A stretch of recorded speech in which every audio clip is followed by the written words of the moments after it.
दोस्तों ऐसा माना जाता है कि जब माँ वैष्णो देवी जी ने बाबा भैरव को अपने त्रिशूल से मारा था तो उनका सर 3 किलोमीटर दूर दूसरी पहाड़ी पर जाके गिरा था, लेकिन उनका शरीर। जय माता दी दोस्तों, welcome to Jammu is love official YouTube channel.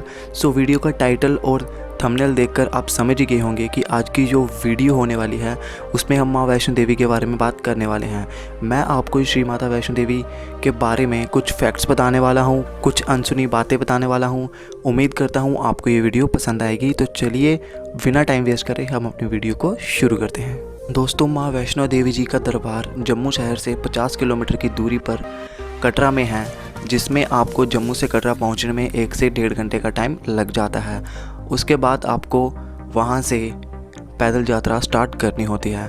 दोस्तों, माँ वैष्णो देवी जी का भवन समुंदर तट से 5200 फीट की ऊंचाई पर है और कटरा से लगभग 13 किलोमीटर की दूरी पर है। दोस्तों, माँ वैष्णो देवी जी का मंदिर कटरा के त्रिकुटा पर्वत पे है। इसी कारण माँ वैष्णो देवी जी के मंदिर को त्रिकुटा भवन भी कहा जाता है। दोस्तों, माँ वैष्णो देवी जी का भवन पहाड़ों के बीचों बीच है, जो इसकी सुंदरता को चार चांद लगा देते हैं। इसी कारण माँ वैष्णो देवी जी का मंदिर वर्ल्ड फेमस है। दोस्तों, हर साल लगभग 1 करोड़ लोग माँ वैष्णो देवी जी के दर्शन के लिए आते हैं। माँ वैष्णो देवी जी की यात्रा हमारे इंडिया में दूसरी सबसे प्रसिद्ध यात्रा है। दोस्तों, श्री माता वैष्णो देवी कटरा श्राइन बोर्ड की एनुअल अर्निंग्स 500 करोड़ है। दोस्तों, जिस रास्ते से आप पहले भवन तक जाते थे, दरअसल वो रास्ता भवन तक जाने का सबसे पुराना रास्ता नहीं है। यात्रियों की संख्या लगातार बढ़ने के कारण 1977 में पहाड़ काटकर भवन तक पहुंचने का नया रास्ता तैयार किया गया था। यात्रा शुरू करने से पहले आपको कटरा से एक यात्रा स्लिप लेनी होती है। अगर आप यात्रा स्लिप नहीं लेते तो आपको भवन पे पहुंचकर दर्शन करने में प्रॉब्लम आ सकती है। दोस्तों, ये यात्रा स्लिप 6 घंटे के लिए वैलिड होती है, मतलब आपको 6 घंटे के अंदर अंदर बाणगंगा चेक पोस्ट क्रॉस करनी होती है। दोस्तों, अब हम बात करने वाले हैं बाणगंगा की। तो 1 किलोमीटर की चढ़ाई करने के बाद आपको बाणगंगा देखने को मिल जाएगी। ऐसा माना जाता है कि इस जगह पे माँ वैष्णो देवी ने बाण मारकर गंगा का पवित्र पानी निकाला था और उसी पानी से अपने केश भी धोए थे, इसलिए हम इसे बाणगंगा कहते हैं। दोस्तों, ऐसा भी माना जाता है कि बाणगंगा के पानी से नहाने से यात्रियों की सारी थकान गायब हो जाती है।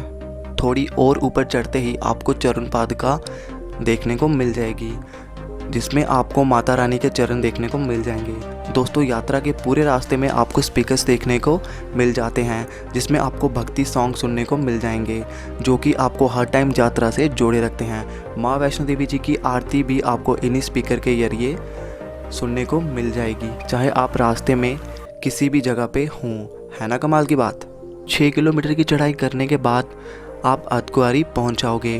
अर्धकुंवारी में आपको माँ वैष्णो देवी जी की गुफा देखने को मिल जाएगी, जिसको हम गर्भजून भी कहते हैं। दोस्तों, इस गुफा का भी अलग ही रहस्य है। ऐसा माना जाता है कि माँ वैष्णो देवी 9 महीने के लिए इस गुफा में रही थी और वो इस गुफा में इसी प्रकार रही थी जैसे एक बच्चा अपने माँ के पेट में 9 महीने के लिए रहता है। इसलिए इस गुफा को गर्भजून के नाम से भी जाना जाता है। हाथी मत्था। दोस्तों, हाथी मत्था के बारे में आप सबको पता ही होगा। ऐसा माना जाता है कि जो कोई भी हाथी मत्था की चढ़ाई करता है उसके सारे पाप माफ़ हो जाते हैं, लेकिन अर्धकुंवारी से हिमकोटी से होके जाने वाले रास्ते की वजह से सारे यात्री हाथी मत्था वाले रास्ते से नहीं जाते हैं। भवन। दोस्तों, करीब 12 किलोमीटर की पैदल यात्रा करने के बाद आप माता रानी के भवन पे पहुंचते हैं। दोस्तों, माँ वैष्णो देवी जी का मंदिर त्रिकुटा पहाड़ी की एक गुफा में है। माँ वैष्णो देवी जी के दर्शन के लिए प्राचीन गुफा का प्रयोग किया जाता था, जो आजकल आप सुबह और शाम की आरती में देखते हैं। दोस्तों, ये प्राचीन गुफा अभी बंद कर दी गई है, लेकिन अभी भी यात्री इस प्राचीन गुफा से दर्शन कर सकते हैं, क्योंकि दिसंबर से फरवरी महीने में जब यात्रियों की संख्या 10,000 से कम होती है तब इस प्राचीन गुफा को खोल दिया जाता है। दोस्तों, माँ वैष्णो देवी जी की प्राचीन गुफा में हर टाइम गंगा जल बहता रहता है। दोस्तों, ऐसा माना जाता है कि जब माँ वैष्णो देवी जी ने बाबा भैरव को अपने त्रिशूल से मारा था तो उनका सर 3 किलोमीटर दूर दूसरी पहाड़ी पर जाके गिरा था, लेकिन उनका शरीर इसी प्राचीन गुफा के मुंह पर रह गया था। ऐसा माना जाता है कि आज भी उनका शरीर पत्थर रूप में इसी प्राचीन गुफा के मुंह पे पड़ा हुआ है, जिस पर से होकर यात्री माँ वैष्णो देवी जी के दर्शन के लिए जाते हैं। बाबा भैरव। दोस्तों, बाबा भैरव माँ वैष्णो देवी जी की यात्रा का एक महत्वपूर्ण भाग है। दोस्तों, बाबा भैरव जी का मंदिर माँ वैष्णो देवी जी के भवन से 3 किलोमीटर खड़ी चढ़ाई पर है। ऐसा माना जाता है कि जब माँ वैष्णो देवी जी ने बाबा भैरव को त्रिशूल मारा था तो उनका सर यहीं पे आके गिरा था।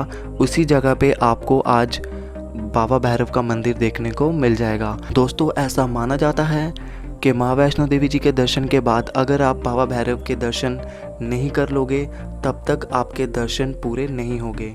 दोस्तों, अगर आप बाबा भैरव के दर्शन नहीं करोगे तो आपकी यात्रा अधूरी मानी जाएगी।